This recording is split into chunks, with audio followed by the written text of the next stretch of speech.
Today, I have the absolute pleasure of having a good friend, mentor, and older brother figure, Alex LaRosa, on the podcast. Great to have you. Thanks for having me. Heck yeah, we met. How did we meet? We got introduced to my cousin Will Hennessy. Mm-hmm. Will is an attorney. Yeah. Where's he? Is he Wilton? Yeah, he's in the Norwalk area. Norwalk. Yep.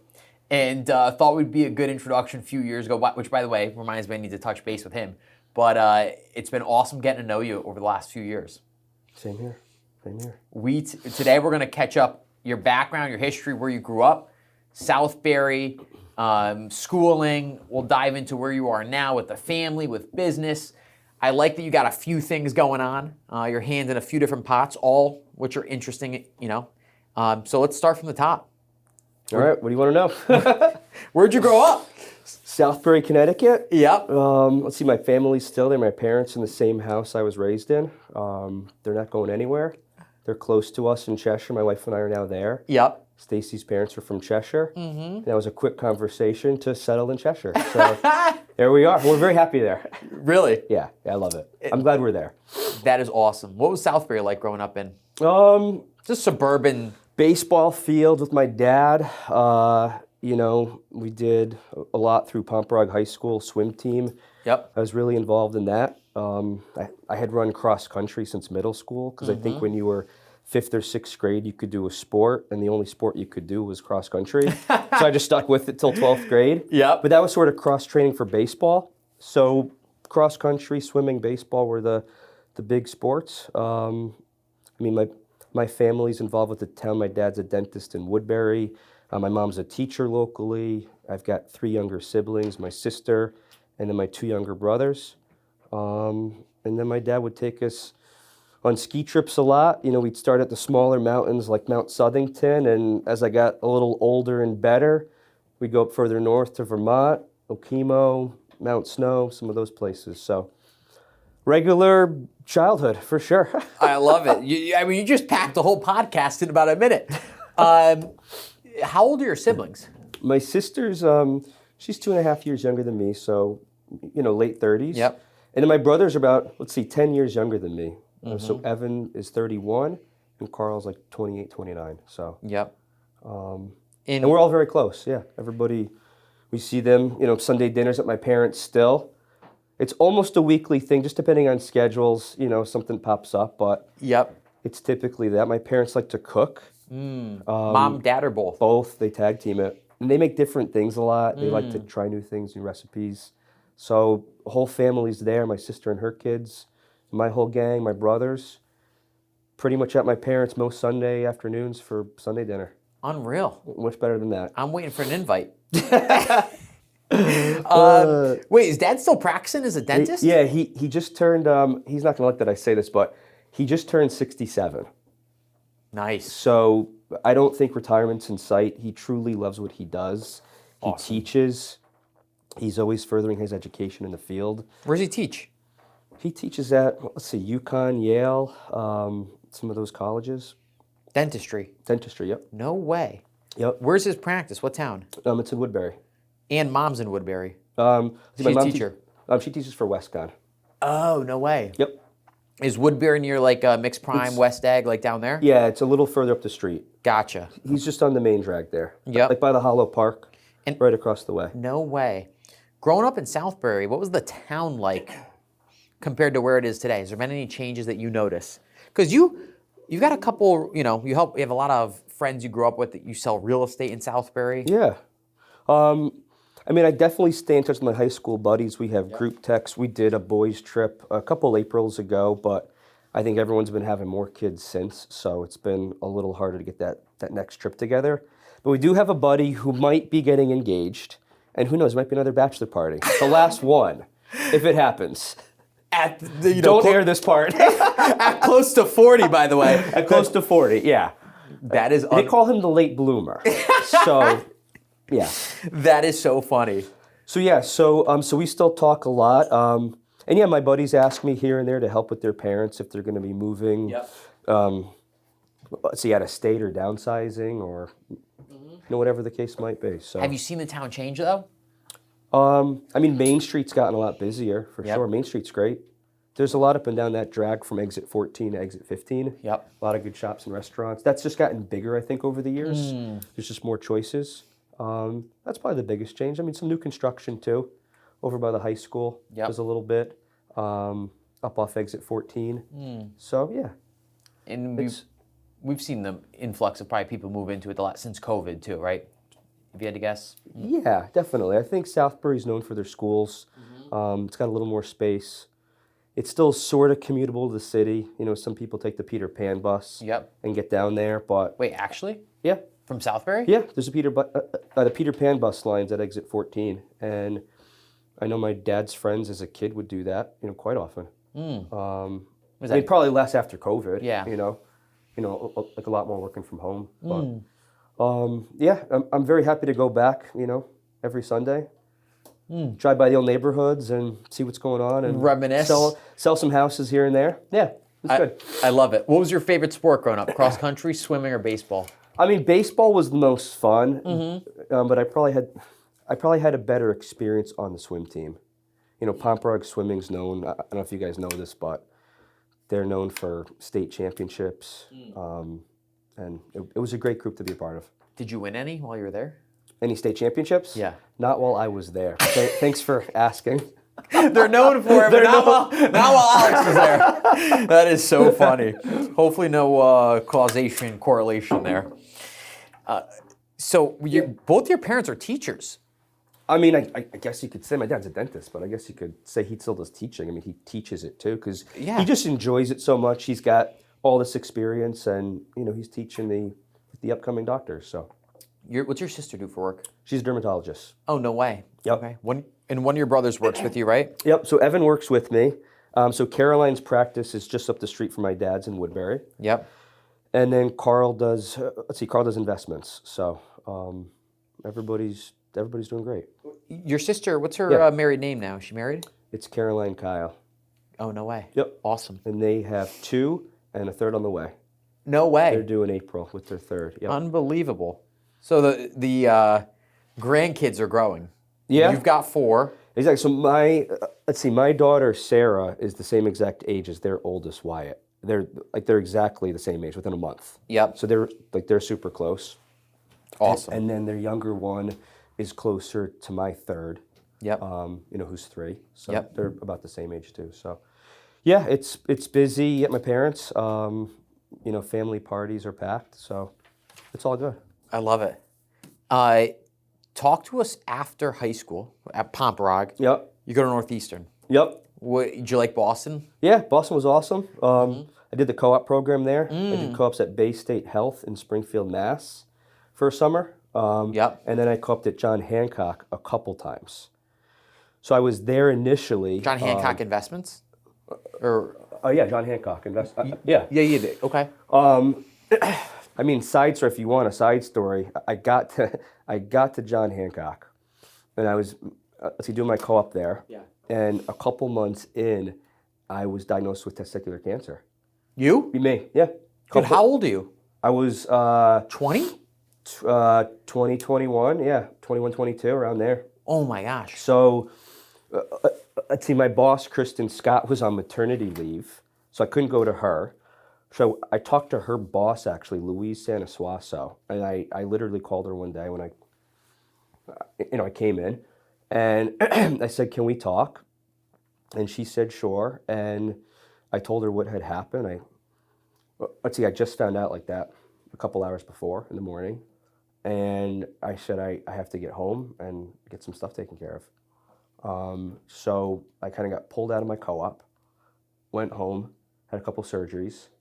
From basically, this was 2008, so pretty much April through that upcoming, fall semester, I was home for about 6 months with my surgeries. And then I get back there for my last year, and let's see, John Hancock asked me to come back. Sort of to finish out the co-op, but also to do more stuff with them. Yeah. And then I think they would have actually had me come back after I graduated, but there was a big hiring freeze in 2009. So I think we had that conversation, but I just don't know if the opportunity was there with the way the economy was. So I took the opportunity to come back to Southbury. And like I said, my buddy Matt Frankie hooked me up very quickly with that company. But before we... sorry, go ahead. No. What was that like, getting diagnosed with cancer at 21, dude? You don't think it's going to happen to you. I mean... Yeah. I mean, yeah, you don't think it's going to happen to you. And I mean, my uncle kind of assisted. He was a urologist too. So I told him what was happening. Which means urine and stuff? Like, yeah, that area? That system. So he actually had a doctor friend up in the Boston area he sent me to. And he said, go get an ultrasound. He said, it's probably just some fluid that needs to be drained. This is after the diagnosis. This is before I was diagnosed. I called him to tell him what was going on physically. I said, some funky stuff's going on. What was it? Just like the right one was getting bigger than the left one. Oh. By a lot. Like, grapefruit. Grew to like, I don't know how much of this you want to air. No, if somebody's listening and it happens to them, it'd be good for them to like know. Absolutely. So it grew to like, not quite the size of a tennis ball, but like started heading in that direction. Yeah. So I called him and I was like, this doesn't seem normal, right? And he's like, it's probably nothing. It's probably fluid. It has to get drained. He said, go, let's see, there's a doctor that he was buddies with in the Boston area. He sent me to him. I got an ultrasound and my uncle called me as I was leaving the hospital. And he said, Alex, he said, I can't believe this. He's like, yeah, there's a tumor. He's like, you got to get taken care of. You got to get it out. You got to get home. Call your dad. So a lot happened that day. It was all in one day. A lot happened that day. Well, yeah. So after I went to work that morning. I talked to Louise. I told her, she was crying. I definitely got teary-eyed. And she said, whatever you need. They couldn't have handled it better. She said, whatever you need, we're here for you. She said, go get healthy. And that was the conversation. And then I called my dad. He came to pick me up from Boston. And pretty much from then I packed my bags and came home to Southbury. Have you spoken to Louise recently, ever? We talked still a little bit, yeah. She's a very special person in my life, for sure. She was there for me. You know, she sent flowers to the hospital. I mean, she also, too, made sure I was still being paid exactly when I was home. Yeah. I was supposed to be there in co-op. So, I mean, we're getting into a lot of detail, but... She took care of you. She was there for me, for sure, yeah. So, very special lady. That is awesome. Yeah, it was great. And then, like I said, I went back to Northeastern, had about a year left, you know, finish up my co-op. I had some classes to finish up. Yeah, go ahead. Yeah. We're going to record this. What part? No, the whole thing's going to... Yeah. And we can edit any part you end up not wanting to share out. Yeah. I forgot to mention that when we started. Yeah, I kind of figured that too. Yeah. Yeah, so like if you want to watch it afterwards and then say, hey, remove X, Y, and Z. Yeah, we can do the whole thing, yeah. Okay. I mean, you're asking me like very specific, so... I'm trying to give them, so. Yeah. And then you're getting into the details. Yeah, that's I was going to go like graduated 09, went to Shelton, here I am. Yeah. Let's talk student housing. Oh my God. So, yeah. So anyways. Yeah. We have to unpack. This is like a transformational point of your life. Sure. What did mom and dad and your siblings, like, how was life like when you got the diagnosis? I mean, it was just like it is what it is. It was just hard to take in. You don't really think that's happening to you. You read about it, and you're just like, you know, now it's happening to me. And you know, there were some challenges for sure. I had a second surgery. They took out a bunch of, my lymph nodes. So I have a big scar right here, and that was a tough surgery. That was like a full week in the hospital. That was a recovery. I was on a special diet. I couldn't like lift heavy things for a while. And just to back up a little to it, I worked at a liquor store in college. So I had to tell my boss there too, you know, he's like some big, rough, tough guy. And I had to tell him that I had to head home for a little bit. It's not exactly what he wanted to hear. Did you tell him why? I told him why, but still, it's like he's now got to go find somebody else. Yeah. So I said, I hope my job's still here when I come back because I do like working here. And he said, we'll see. You know, in that like rough, tough voice. Yeah. You know, a Boston guy. Boston guy. Yeah. And then so I go back and I said to Chris is his name. I said, Chris, can I have my old job back? I said, I'm back now after like 6 months. And he's like, yeah, can you work Saturday? I'm like, yeah, no problem. He's like, yeah, you're back. It was like that, just like that. That is so funny. Yeah. So. Looking back. Yeah. I mean, it happened to you, but you had to have grown as like a young man because of the experience. Yeah. Yeah, I mean, it was definitely just hard to go through. I mean, as a young guy, yeah, it's a big thing. It's a big area, for a guy. Yep. For sure. So I'm definitely comfortable talking about it. I always have been. It's not something I always bring up, but it's definitely part of me for sure. Yeah. Played a role. We have 4 kids, so it didn't. And I mean, if you really want to head down that path, then I had to bank sperm. Oh, no way. I had to bank sperm because of the type of surgeries I was having. Beforehand. Exactly beforehand. My uncle said to me, it might be a good idea if you want to have kids someday, like as a safety net, to bank sperm. Wow. So I went to Yale a couple times, Yep. like 2 or 3 times, Yeah. and I banked sperm. Wow. And like some buddies would come with me too. That's support. Like my high school buddies would come, Yeah. and they'd sit in the waiting room, and I'd go do my thing. Yeah. And then they were like, "How'd it go?" I'm like, "It's fine, it's just, That's so funny. So I did that like 3 times. And then you go get beers after? Yeah, we'd go hang out afterwards and stuff. And then, Oh my God. I mean, fast forwarding, luckily, knock on wood, Stacy and I did not have a hard time for the most part having kids. Oh, that's great. Was, so you didn't need it. Exactly, we didn't need it. Correct. So correct. So it's still hanging around if you need it. I'm fucking with them. I'm just kidding. I think I had called Yale probably like 10 years ago to tell them they could cancel it because I was paying for it. Oh, really? And then yeah, exactly.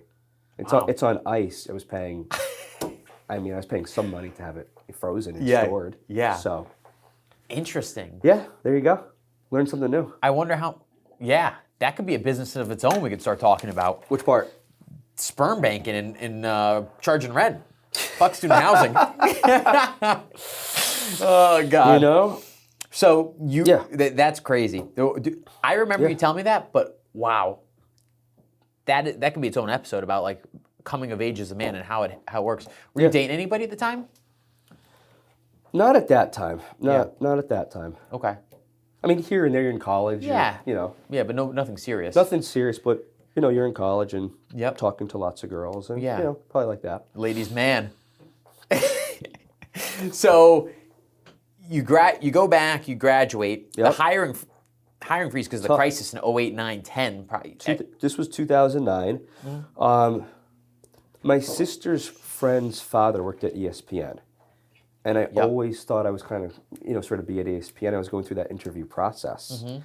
As like a commentator? No, as like, a very entry level, type of position. Just Gotcha. It didn't matter. It was ESPN. You wanted to get your foot in the door however you could. But did you ever envision yourself being like Chris Berman?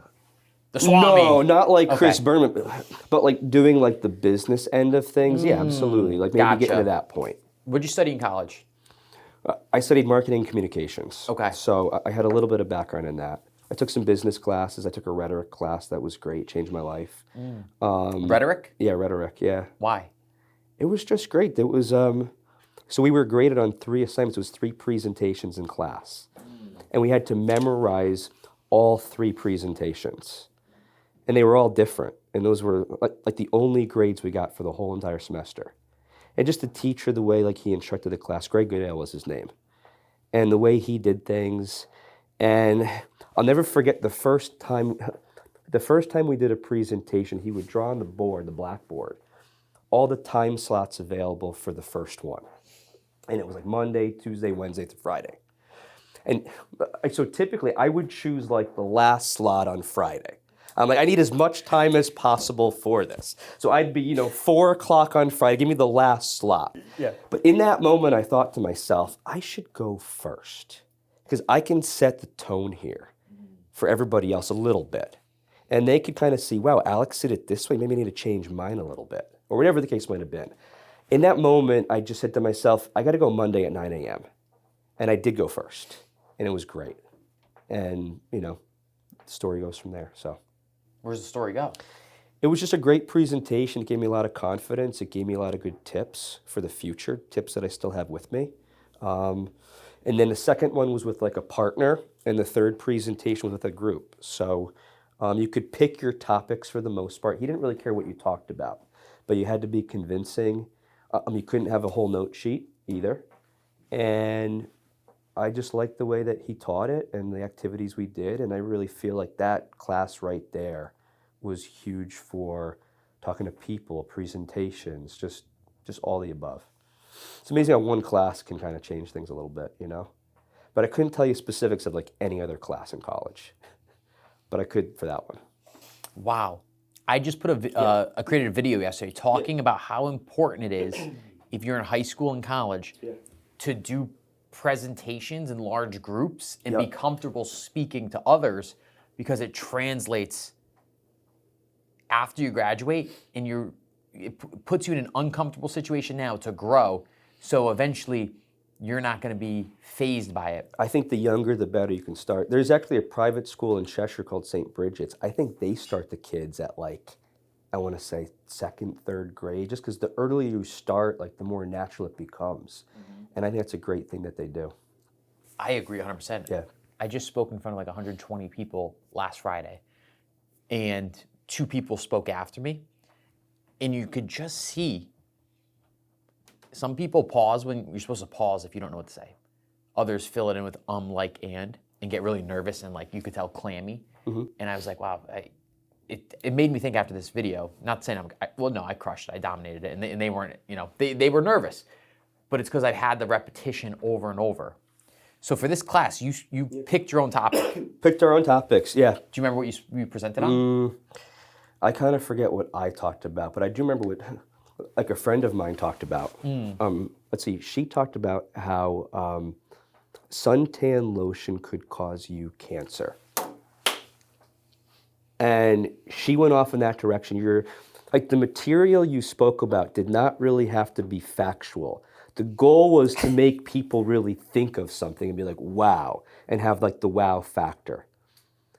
And she said because of the buildup, it clogs your pores, and all these things she went into.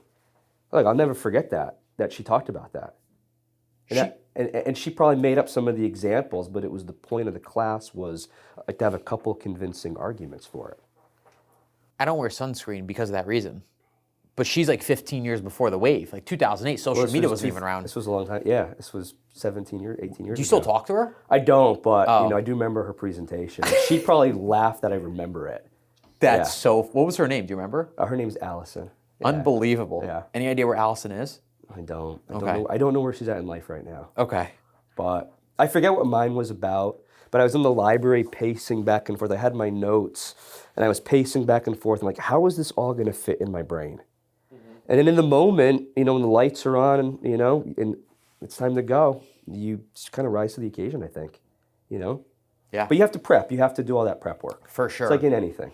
I come into this day, I'm like game day. I'm ready to go. I could tell. I'm like, it's prime time, baby. And as you could tell, my preparation.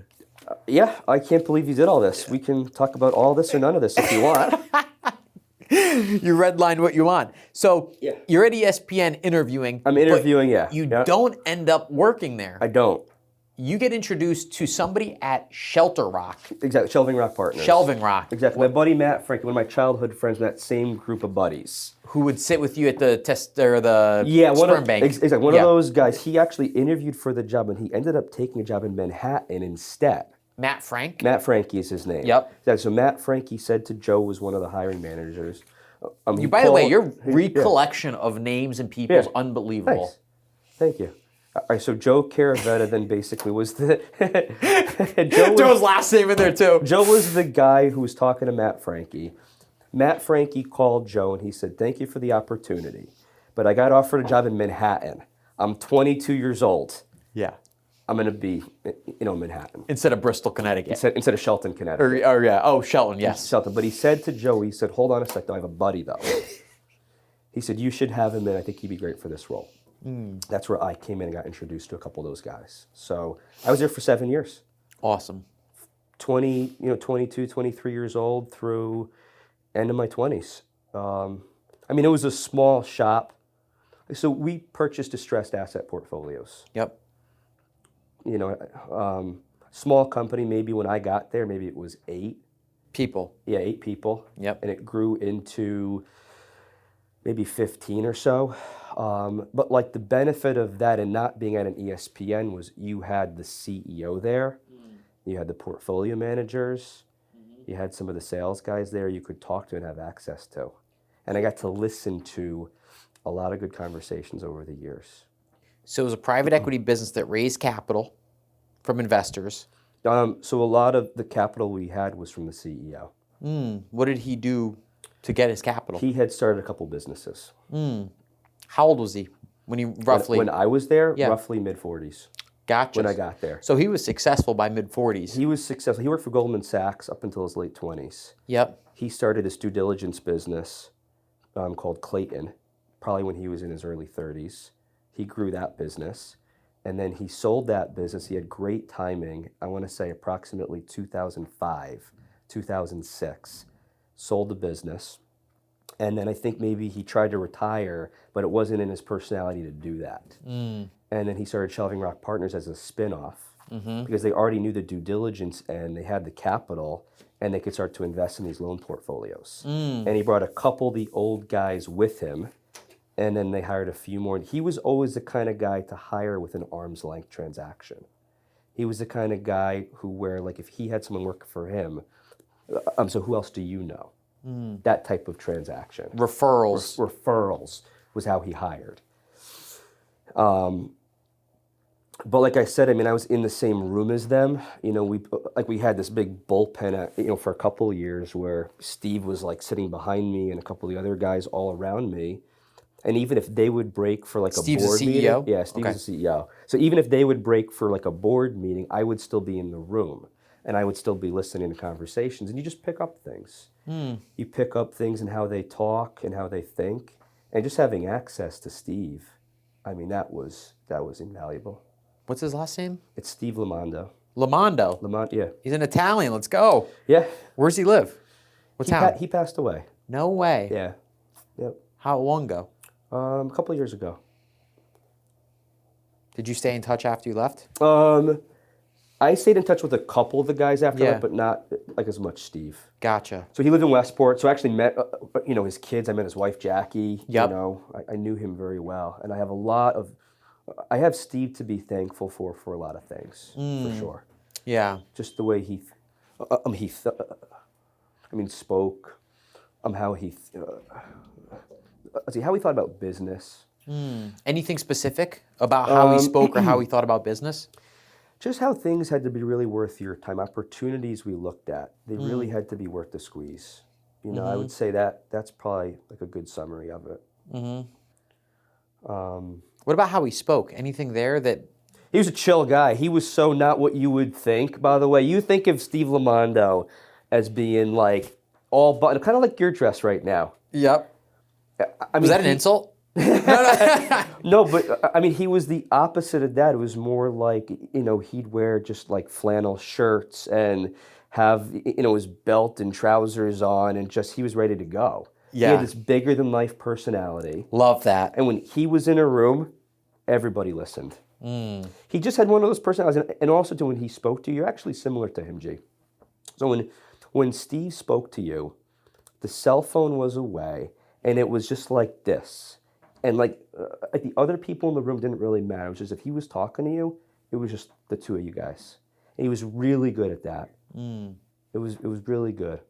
And that's a lesson too, for sure. You just have to give people that attention. You can really learn a lot, and they respect you more too.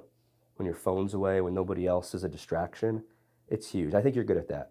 Thank you. I actually work on that. I actively practice that. Yeah. And I go to a lot of events, right? And you see a lot of people Yeah. And I'm sure you've had this happen where you're talking to someone and they're like looking around to see who else is there. And I'm like, what a douchebag. Yes. So I always say, all right, I'm focusing on this person, this conversation, and then when I am done, we can move on to the next. It's almost like you're time blocking with that person. Yeah. Time blocking is important, and it's almost like that. Because otherwise, you just can't manage to, be looking all around. You're out of the conversation. You're not giving the conversation your best. Correct. Steve was really good at that. The other place to practice it is on the phones. When you're talking to somebody on a phone call, Yeah. you you can't be scrolling social media. You can't be doing something on your computer. Like active listening is so important. Absolutely. Like if you put somebody on speakerphone and you're talking to them and you're buzzing through emails and stuff, you're not in the conversation. I think people can either tell or both sides aren't getting the full value of the conversation. So. And that first part is no bueno. If you're in sales or relationship business, if I hear somebody goes off, I'm like, all right, let's move. Let's end this. Exactly. I mean, if I'm showing a house, if I'm on a work meeting, if I'm with clients, I mean, if my phone does go off, I just silence it. I don't even like take it out to look, who is this? Yeah. I'm just quickly in my phone. Yeah. That's it. And if you need, it's disrespectful to the people you're with, you know? It really is. if you have to, just pick it up quick. Hey, I'm in a meeting. Can I call you back when I'm done? Could do that too, yeah. And that's a quick one. Bill Clinton used to do it very well. Yeah. That I read is he'd lock in on a conversation with someone, touch you, but he's one-on-one, touch you, not like. How much of this are we editing out, by the way, today? We're not editing that part. We're keeping that. But build rapport and lock in, and then he wouldn't scan the room. And I always read that like that. I love it. Yeah. Exactly. So Steve was good at that stuff. Yep. And he was just good. His decision making was great. His analysis was great. He knew where the pieces would fit well together. Yeah. And like I said, there's not like a lot of specific examples, but just things over the years that just kind of sink in your brain. And that probably helped me get to where I'm at right now. But at the same time, too, working there was great, too. But at the same time, I always wanted to kind of work for myself. And that's probably a good segue. 100%. So you're there for like 6-ish years. 7, 8 years. How do you start working for yourself? When did you get your real estate license? Because you went from that to real estate, right? I went from that right to real estate. How did the transition happen over time? Yeah, a lot of pieces fell into place. Yeah. You wanted to work for yourself. Did you know it was going to be in real estate? That's a great question. I never thought. Let's see. From going to ESPN to where I'm at now, I never thought I'd be where I'm at for sure. Having the student rentals, working with clients, doing commercial stuff. In college, going back to Northeastern days, I never envisioned it. But I think what happens is you take daily steps that get you and feel comfortable, and they build, and they just build, and then eventually you get to a point where maybe you're happy about, you're excited about. It feels very natural to you. So I never got out of my comfort zone too much. I kept taking those steps that felt right. And they compound and add up over time. Yeah. That's the best way to define it. So, I agree with that 100% because you can't go from here to California, like they say, Rome's not built in a day. Yeah. But if you do 10 miles a day, you will get there eventually. Exactly it. How did you know real estate, or did you just get your license? Or Exactly. So I had that background looking at properties. A couple of the guys at the office had investment properties. Yep. We would talk. We would purchase investment properties, distressed portfolios. So I had like this much of an understanding of how things worked. And then my friend, actually my buddy's wife, her name's Lauren Carlos. She had said to me, Alex, with your background doing this for the last 7 years, your personality and just like your whole skill set, you should become a real estate agent. And I thought about it, and then this is 2017-ish. 2017, 2018. Yeah, right around there. 2017. Yep. And then, actually at the time, let's see, so Stacy, my wife, works for Yale Hospital, and they have a whole real estate division. So at the time, I had interviewed with Joe Caruso. You like that, huh? Exactly. He heads like the real estate I think I know that name. You know Joe? No, it sounds familiar. He's out of like New Canaan, but he heads the real estate. So anyway, I got... No, what I really like is just the name recollection. It's unbelievable. I'm literally just like, wow, this is a masterclass. I can keep doing it. Good. Please do. All right, so Joe Caruso and I sit down in the Yale lobby and we talk, and he said, you have to have your real estate license for one of these positions I have. I said, no problem. So I signed up for some winter classes. I got my real estate license, and then at that time, I'm not sure if they had to take down the position they once had, or if somebody else got it. It was a little unclear, but it's okay. So that position was no longer available, and I said to myself, well, Calcini's a big name in Cheshire. I live in Cheshire. Why don't I do what Lauren Carlos said and start like working with buyers and sellers, like starting from the ground up. 2018, we had just got married, and I'm like no kids yet, and I'm like sort of pivoting in careers, And like, Stacy, I know we just got married yesterday, but I'm kind of mixing things up a little bit. Isn't that a nice conversation to have? Was it? I mean, yeah, the conversation happened, but I know we all know where you're at today. yeah. How'd the conversation, was she like rock and roll or? She was kind of like, this is happening and that's okay. And, Yeah. we'll get through it all. This is before kids and so on. And then, yeah, go ahead. Like most things, the fear of having that conversation or the anxiety, it's always not going to be as bad as you think it is, worst case scenario. And kind of like when you were 21, 22 going through the cancer, you just deal with it head on. Yeah. Day by day, one step at a time. And I think it's never that bad. Like, I agree. Yeah, the conversation initially is tough. yeah.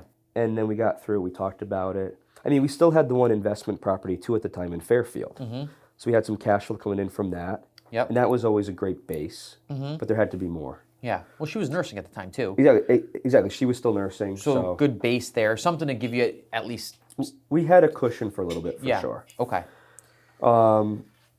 Let's see. So then I joined Calcani in Cheshire. And I joined them because they were kind of the big name in town. Yep. I'm also coming from Shelving Rock being a small company. I kind of just like the smaller company vibes, not the bigger names. It's just not my personality. So I joined them.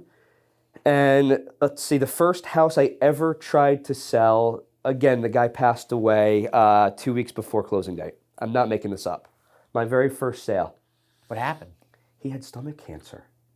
I'm not making this up. I remember this story. Did I tell you Vinny Irving's his name? 287 North Poverty Road in Southbury. Yep. My first client, I met him at my sister's wedding. He was at the bar. And he was looking for someone to talk to. And I was ordering drinks. And I think I maybe just got my license I think I was still in class for real estate school. And he gave me his card. And I put it like in my coat pocket. And I kind of forgot about it. And then I pulled that jacket out and I said, oh, Vinny from my sister's wedding. So I called him in like April of 2018. How much time has passed since you met him? I met him in October of 2017. Okay. Yep. And I called him in like the spring of 2018. He said, do you still want to sell your house? Because I had my license. I was all set up at this point. And he's like, yeah, that sounds good. So we met and so on and so on. And, 2 weeks before closing, he was like, he had stomach cancer and died. And you didn't even know it? Nobody did. No, nobody knew it. Wow. Eventually, his daughter reached out to me to sell the house like years later. Yep. But that was the very first deal. Or not deal, I should say. Or not deal. So anyway, so you kind of grow. I mean, the first couple years starting off, it's not easy. It's a grind. I think what helped was being from the area and also having Stacy's roots in Cheshire gave me a good base because we knew a lot of people in the area. My father-in-law would introduce me to people, friends from home, and things like that would kind of stack up. First year I did, a handful of transactions. And then by year 2, you get a little more rolling with things. And I had a good year 2. And then the momentum just kind of stays from there. So great. And you hit it head on. When you start, if you're in, you want to do it in if you were starting out as a new agent, it helps being local to the area, having grown up there, having because it's a relationship business. Roots, exactly. That's the biggest thing. If you're moving to a new area and trying to be a real estate agent, man, you really got to get out there and meet people. But I at least had that. So I had some friends in the area who were upgrading. I sold their house in Stratford. They moved to Southbury. Yep. I got introduced to a few people in church. We can talk about church too if you'd like. And then so on. So year 2 was pretty good. And year 2 was, 2019, I guess, was year 2. In year 2, another property on the same street as my existing property in Fayetteville hit the market. And I said to Stacy, we're just getting rolling with grad students. Yep. We should look at this house. Timing was great. Pre-COVID. This was like October of 2019. I looked at the house, and we negotiated. Back then, you could negotiate. I got a little off the sales price. So I had also negotiated, too, for them to rent the house back until May. It also helped them out, too. They were moving and upgrading in the Fairfield area, too. And it helped them, too. It has to be a win-win. Yep. And we put together the win-win deal because, we just talked about it. So they rented the house back until May. And then I had some grad students move in, May 15th, whatever it was. And that was in 2019, 2020. Great. Great timing, for sure. Great timing to Can't buy. time the market, but it just felt right. I mean, the business was taking off. What happened was I was getting so many phone calls for the one house. I said to Stacy, we should look at this other opportunity because we're getting all these calls. I wish I had 10 houses to fill. And then from there kind of goes on to the portfolio and property management side where I started to cold call landlords. And I started to say who I am and what I do. And I said, what if I could fill your house with students? Students isn't always the easiest sell. But I said, look, what if I could basically get you like 100% occupancy and they could probably pay you more than a family would, and including my fee. So you'll still net higher. Yeah. But there's going to be a few more like dangs and bruises and things like that. But at the end of the day, it's going to be okay. You're going to have fun with it. And I would cold call landlords. I probably cold called maybe 25 or 30, and a couple stuck. A couple were like, hey, let's talk and meet about this. And then actually one lady I met too, Edita Markovic, she actually introduced me to all of her relatives who also own properties in Fairfield. So from the one phone call, she had a multifamily. She still has it. I still help her. And from that phone call, she introduced me to 3 or 4 of her relatives, and they all have multifamilies or single-family properties. And I've got a couple of clients in your neck of the woods up and down Reef Road. Don't ask me more questions on them. We're going to edit this part of the podcast out, this very short snippet. I can't wait to talk to you about that. I've got two good clients on Reef Road. Yep.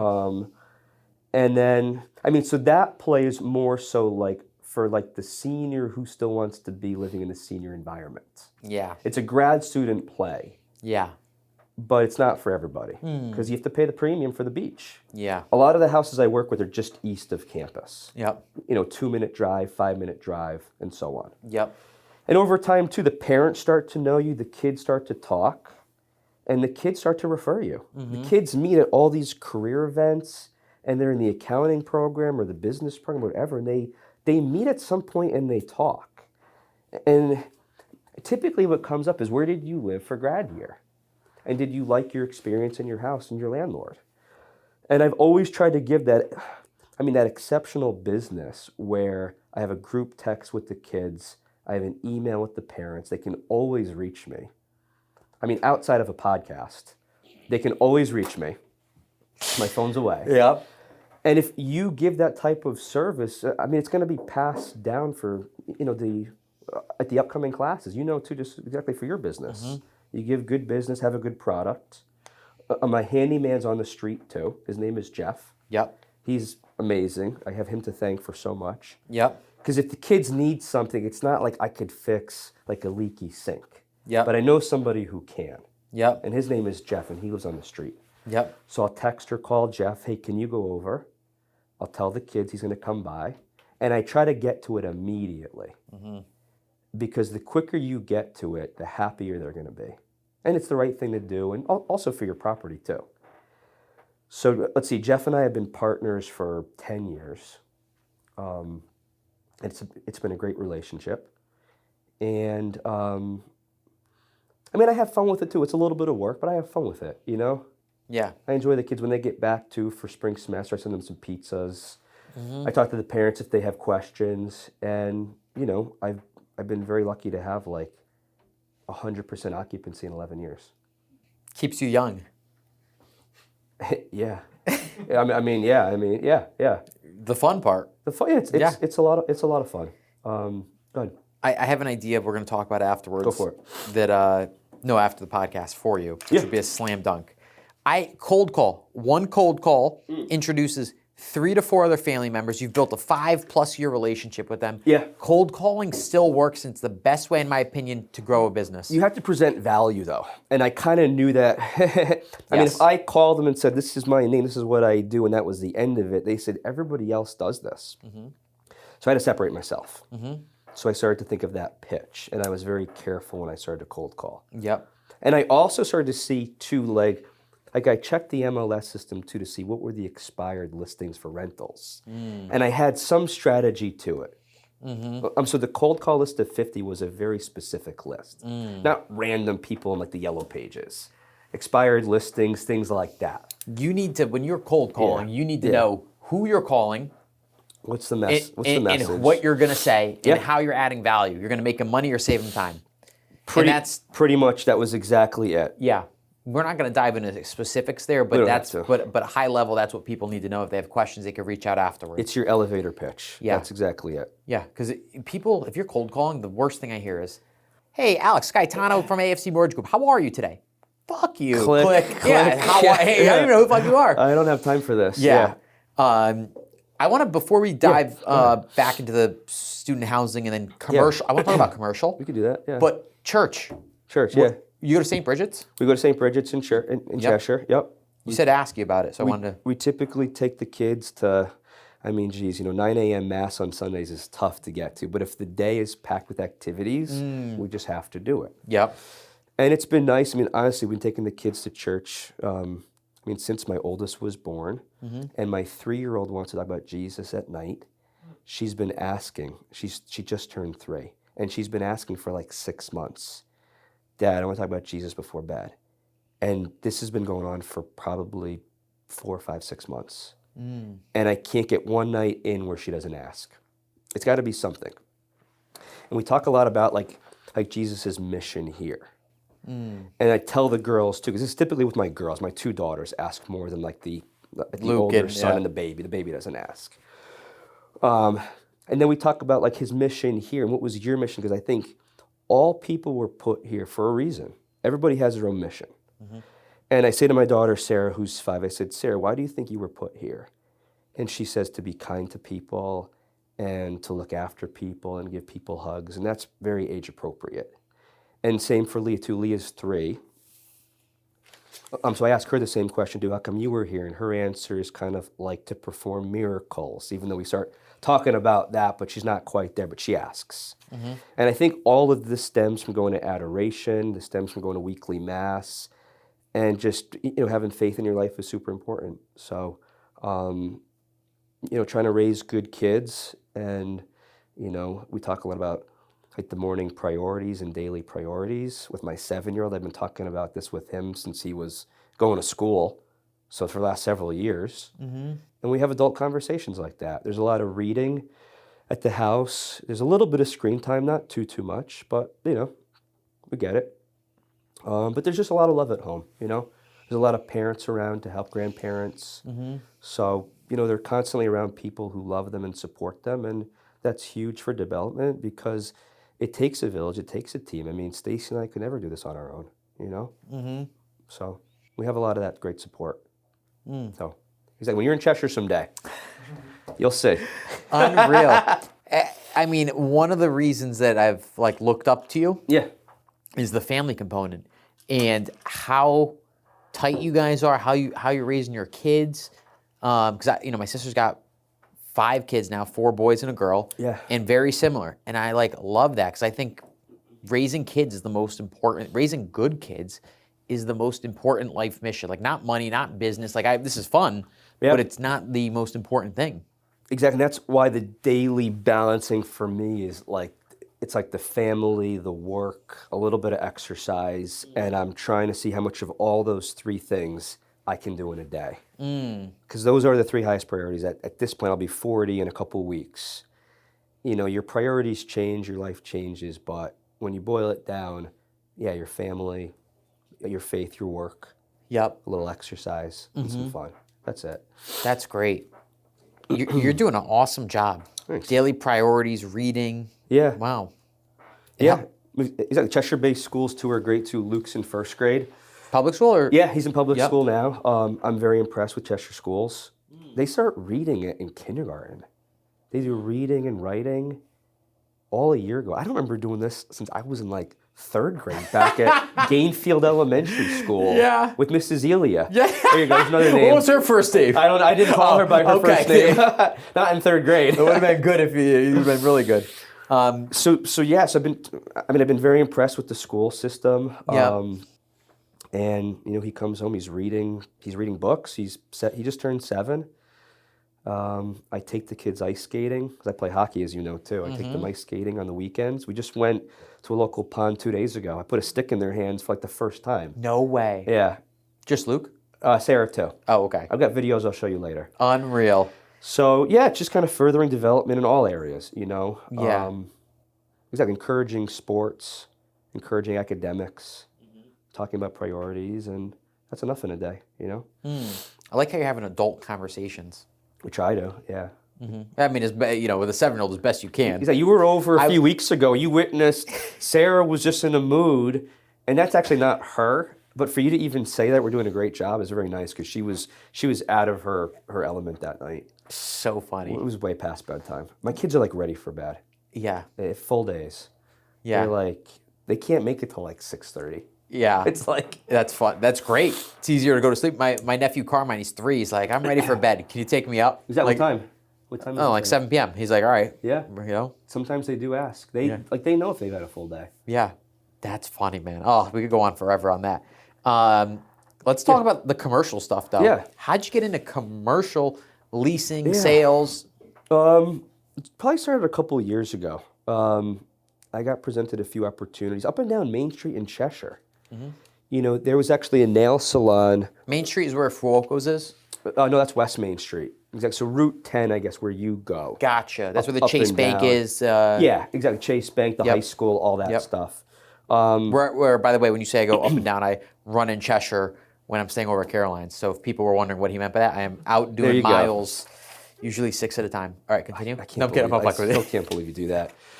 So I would say she wanted to expand. I did a residential deal with her, and she wanted to expand her nail salon business. What's the name of the business? It's called 3D Nail Salons. Her name is Dang. Nice. Dang Lionello. So she now has multiple. She now has a second location, so I helped her purchase the old Rakisa that was across the street from the high school, and I did that. I get introduced to a few people. My dad knew of some dentists up and down the same street too. They needed to lease some space. My partner too, Stacy DeAngelis, who you probably know as well. Yep. She's very well connected to town, and she usually brings me in for commercial deals. So we've done some building sales in town. Yep. We've done some big time leases. We leased 11,000 square feet, 609 West Johnson, at the north end of town. We've done some smaller deals too. 500 square foot office spaces. Yep. And everything in between. So What was the 11,000 square feet deal? That was actually a guy. It's funny. It's a big deal. It's a big deal. That guy actually owns a lot of commercial spaces. He turns them into like a WeWork or like a Regis Center type of spot where you can come and do a la carte renting of office space. Yes. It's basically that. So he owns a lot of buildings, and he works in the flooring industry. And I guess there wasn't an opportunity to buy. And he thought outside the box and said, what if I master lease this 5th floor? And I turn it into exactly my old setup, what I have. And what if I do like a 10-year lease or 5 or 10-year lease on that, and I'll spend a couple $100,000 and do the same model I'm already doing, just on lease space. And it was outside the box for him, and good for him for thinking of it too. But that was an opportunity we put together with a co-broke on, and that came together about a year ago. So that was a big deal. Wow. Big space, yeah. Where's that building in town located? It's at the north end of town. Near Viron. Kind of similar, yeah. Yep. Okay. Up that way. Awesome. Yep. Do you like the commercial space any different than residential, or just different? It's just different. Yeah, I mean, it's more, I have to get like more of like my business like shelving rack hat on for some of that stuff. Yep. Versus the residential stuff, I'm working probably more with friends, family, some referrals. So they both have their pros and cons. I mean, I enjoy doing both for sure. Yeah.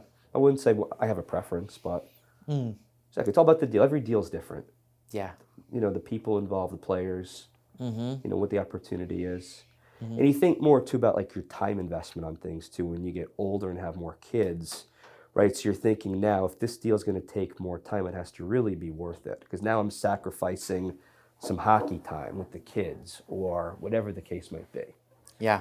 And I've kind of pulled back a little bit from working on the weekends too. In the early days of my career, I was doing open houses every weekend, but you had to do that. And I didn't have kids.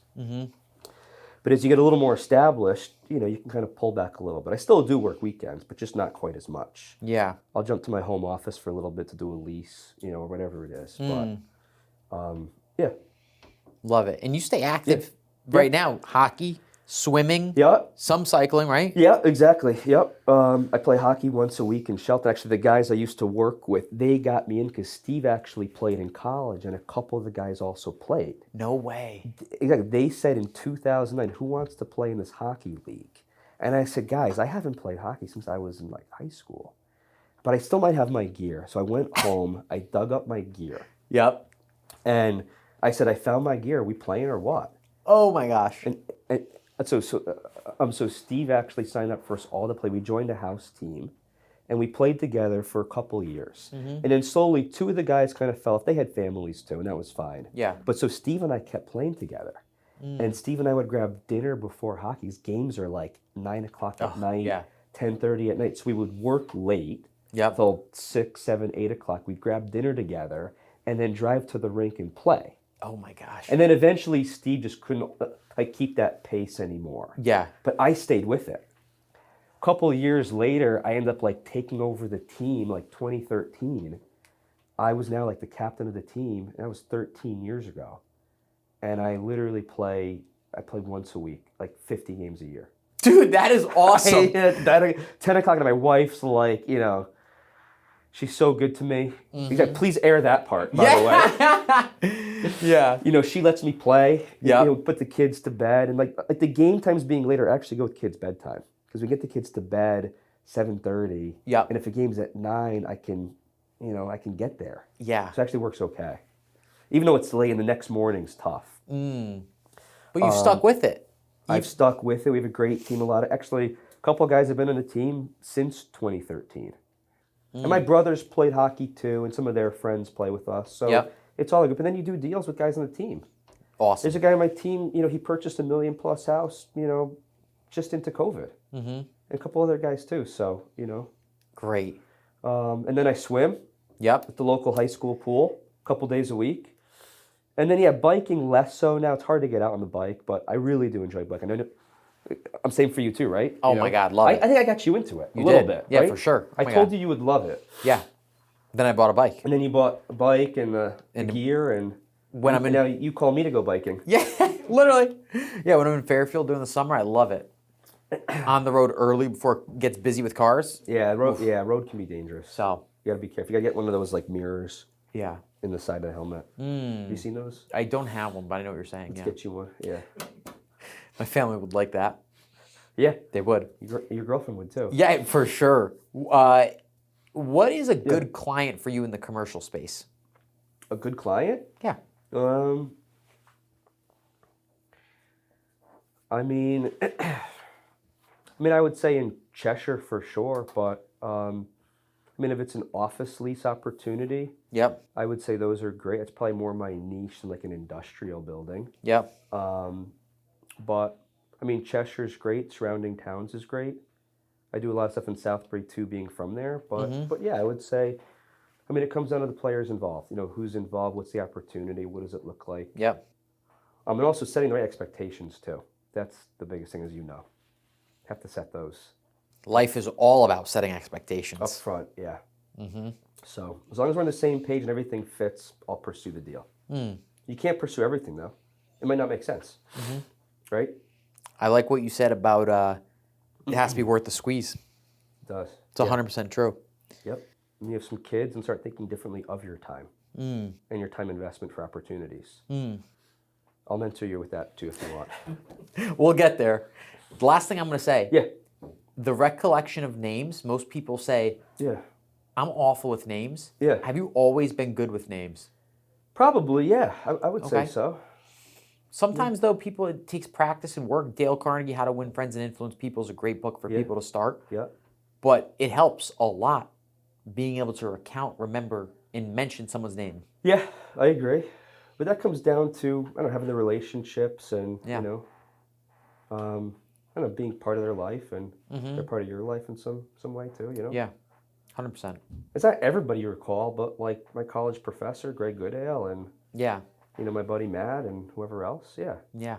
I mean, that's an easy one, but yeah, those people that are further and further back. Yes. Kristen Scott, Louise Sanasuaso. Yeah, definitely. You have any goals for the next 5 years?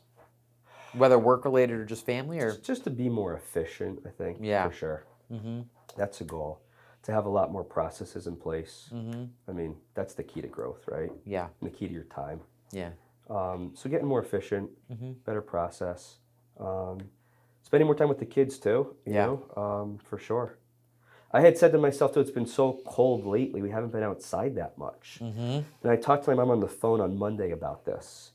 So Tuesday, I said to myself, let's go to the pond, let's go skating. So as soon as Luke got off the school bus, I grabbed him and his skates and Sarah, my 5-year-old, and her skates. Yep. And I was like, we just need to do this. Even though it's, 15 degrees outside, just go. Yeah. So my mom and I talked about it, and the next day I was like, we need to put that plan in place. Execute. My mom still mentors me, parenting. So you take that advice. Awesome. Dude, this was great. Is that it? That's it. Okay, sure. We can keep going.